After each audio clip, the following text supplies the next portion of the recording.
بسم اللہ الرحمن الرحیم۔ صحیح بخاری حدیث نمبر 120 اور 121۔ حضرت ابو ہریرہ رضی اللہ تعالیٰ عنہ سے روایت ہے، انہوں نے فرمایا میں نے رسول اللہ صلی اللہ علیہ وسلم سے علم کے 2 ظرف یعنی 2 برتن یاد کیے۔ ان میں سے ایک تو میں نے ظاہر کر دیا، اگر دوسرے کو بھی ظاہر کر دوں تو میرا گلا کاٹ دیا جائے گا۔ علماء کی باتیں سننے کے لیے خاموش رہنا۔ حضرت جریر بن عبداللہ رضی اللہ تعالیٰ عنہ سے روایت ہے کہ نبی صلی اللہ علیہ وسلم نے حجۃ الوداع کے موقع پر ان سے فرمایا لوگوں کو خاموش کراؤ۔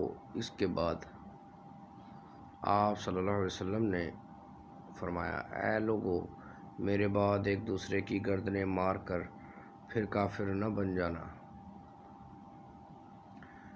صحیح بخاری حدیث نمبر 120 121۔ صحیح بخاری حدیث نمبر 120 121۔